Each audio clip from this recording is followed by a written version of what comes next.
2024 ఎన్నికల్లో టీడీపీ విజయం సాధించటంతో ఏపీకి సీఎంగా చంద్రబాబు ప్రమాణస్వీకారం చేస్తారా లేదా నారా లోకేష్ చేస్తారా అనే ప్రశ్న ఏపీలో ప్రతి ఒక్కరిలో ఉంది. అయితే సీఎంగా యువనేత నారా లోకేష్ రాష్ట్రంలో ముఖ్యమంత్రి పదవిని అలంకరించబోతున్నారా? టీడీపీ పగ్గాలు నారా లోకేష్ చేపట్టనున్నారా? నారా లోకేష్కి రాష్ట్రాన్ని పాలించే సత్తా ఉందా? చంద్రబాబుకు అసలైన రాజకీయ వారసుడు నారా లోకేష్. ఇప్పటికే బాబు మంత్రివర్గంలో కీలక శాఖలు చూశారు లోకేష్. ఇక 2019లో టీడీపీ రెండోసారి అధికారంలోకి వచ్చి ఉంటే లోకేష్ సీఎం అయి ఉండేవారు అని అప్పట్లో ప్రచారం జరిగింది. అయితే 2019లో వైసీపీ అధికారంలోకి వచ్చింది. దీంతో నారా లోకేష్ సీఎం అవుతారు అనే టీడీపీ కల కలగానే మిగిలిపోయింది. కానీ ఈసారి టీడీపీ జనసేన, బీజేపీతో కూటమి కట్టింది.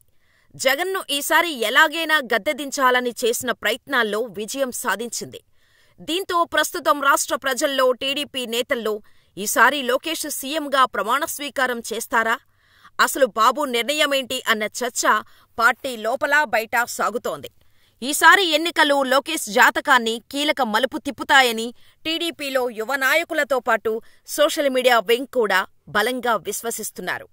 టీడీపీకి సొంతంగా 105 సీట్లు పైన వస్తే ఖచ్చితంగా లోకేష్ని సీఎంగా చేస్తారు అని టీడీపీ వర్గాలు అంటున్నాయి. ఒకవేళ టీడీపీకి సోలోగా మ్యాజిక్ ఫిగర్కు సరిపడా సీట్లు రాకపోతే కూటమితోనే అధికారం చేపడితే మాత్రం చంద్రబాబే సీఎం అవుతారు అని అంటున్నారు.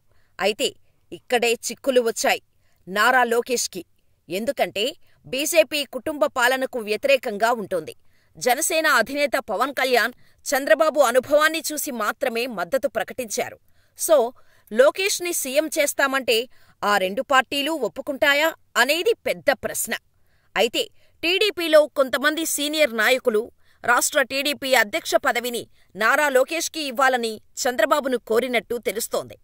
చంద్రబాబు అమరావతిలో సీఎంగా ప్రమాణస్వీకారం చేసిన రోజునే లోకేష్ని పార్టీ అధ్యక్షుడిగా ప్రకటించాలని నాయకులు డిమాండ్ చేసినట్టు తెలుస్తోంది. విమర్శల నుండి ఎదిగిన నాయకుడు నారా లోకేష్. టీడీపీ ప్రధాన కార్యదర్శిగా 2024లో పార్టీని అధికారంలోకి తీసుకురావటానికి స్వచ్ఛందంగా బాధ్యతను భుజానికెత్తుకున్నారు. అయితే గతంలో నారా లోకేష్పై ప్రతిపక్షాలు, విపక్షాలు, సొంత పార్టీ నేతలు సైతం ఎన్నో విమర్శలు, చేతకాని నాయకుడు, చంద్రబాబు చరిష్మాను ముందుకు తీసుకొని పోలేరు అని అనేకమంది లోకేష్ని అవమానించినవారు ఉన్నారు. అంతేకాదు పప్పు అంటూ అవమానించారు, బాడీ షేమింగ్ చేశారు, హేళన చేశారు, టార్గెట్ చేసి మరీ క్యారెక్టర్ అసాసినేషన్కు ప్రయత్నించారు. మానసికంగా ఆయన స్థైర్యాన్ని దెబ్బతీసి రాజకీయాలకు దూరం చేయాలని ప్రయత్నించారు. కానీ లోకేష్ నిబద్ధత గల కార్యదక్షకుడు. తనపై వస్తున్న నెగటివిటీని పాజిటివ్గా చేసుకొని విమర్శలను ప్రశంసలుగా మార్చుకున్నారు. అంతేకాదు టీడీపీ జాతీయ ప్రధాన కార్యదర్శిగా నారా లోకేష్ నాయకత్వ పటిమ విషయంలో కానీ, సమస్యలను ధీటుగా ఎదుర్కొని పరిష్కరించగలిగిన పరిణితి విషయంలో కానీ, పార్టీకి అన్నీ తానే దిశానిర్దేశం చెయ్యగలిగిన సమర్థత విషయంలో కానీ ఒక్కో మెట్టు ఎక్కుతూ వచ్చారు. ఇప్పుడు ఎవరికీ లోకేష్ నాయకత్వంపై ఎటువంటి అనుమానాలు లేకుండా చేసుకున్నారు లోకేష్. సొంత పార్టీయే కాదు, ప్రత్యర్థి పార్టీలు సైతం ఇప్పుడు నారా లోకేష్ పరిణితి చెందారని అంటున్నారంటే ఆయన ఎంతగా ప్రజాభిమానం చూరగొన్నారో మనం గుర్తించవచ్చు. లోకేష్ 226 రోజుల్లో 3132 కిలోమీటర్లు లోకేష్ యువగళం పాదయాత్ర తెలుగు రాజకీయాలలో మరో చరిత్రగా చెప్పాలి. లోకేష్ ఈ యాత్రతో ప్రజలతో మమేకమై వారి కష్టాలను తెలుసుకొని కన్నీళ్లు తుడుస్తూ వారిలో భరోసా కల్పించారు.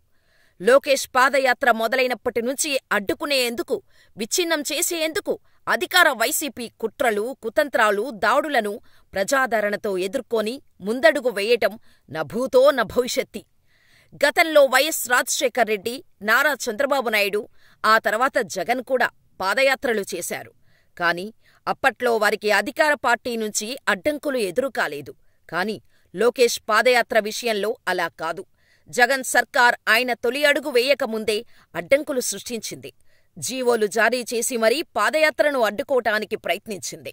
భౌతిక దాడులకు సైతం తెగబడింది. మాట్లాడుతుంటే మైకు లాగేసింది. నిలుచున్న కుర్చీ తీసేసింది.